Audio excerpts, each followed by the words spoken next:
Come on, girls, let's not waste any time. Follow me. Welcome back to my dark corner of this sick world. You just take my breath away. Oh, you. The Playgirls and the Vampire immediately sets up its tone. Undead gothic, with just a hint of... But it isn't all about legs. You know they're my best feature.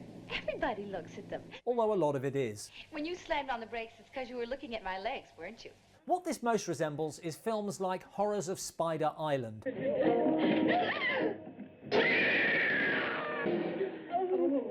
A thin storyline that's just an excuse for a troupe of burlesque dancers to be trapped somewhere dangerous, in this case an old castle, and God forbid the danger should interrupt their rehearsals. Which, in fairness, they do need. Well, come on, Magda, put a little life into it. And you don't clump around like a mule, get a little grace. You're dead on your feet. But unlike Spider Island, some time has been spent on atmosphere. And it has a surprisingly gentle charm that transcends its basic remit. A real castle. Just imagine, Lona. It's not subtle. Gee, I wonder if there's something behind that door. No! No!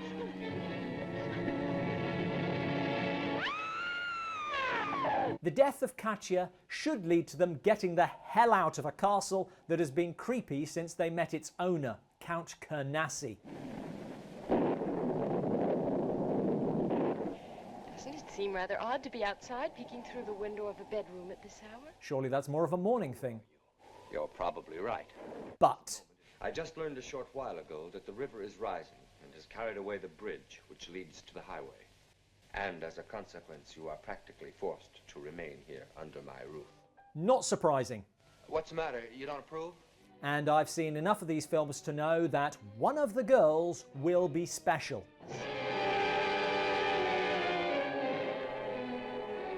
More helpful music underlining the fact that Count Kernassi recognises Vera as one of his ancestors. Yes, you're right. The resemblance is extraordinary. Is it? Vera sets out to discover the truth, I want you to know that I've had enough of these strange mysteries. tracking Kernassi down to his underground lab Just what's the meaning of these awful things? and demanding answers. It won't be easy to explain. The problem is, this is only halfway through. It's too early for explanations. Don't ask me any questions. And so, You mustn't try to understand. Don't ask me to explain it all to you. Don't ask any more questions. and at the end, And you must tell nobody what I've just said. you've said nothing, and you definitely didn't mention one word. Katya returns as a vampire. Because I want to be near to you. A naked vampire, which has a noticeable effect on the man she was attacking. Lucas! Lucas! Katya was attacked because she was wearing Vera's coat.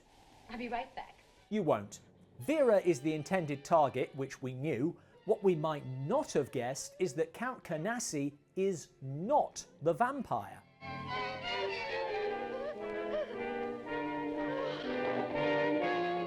The vampire is his ancestor, whom he's loath to kill because, you know, family. But he did not have the courage to pierce the heart of a member of his family.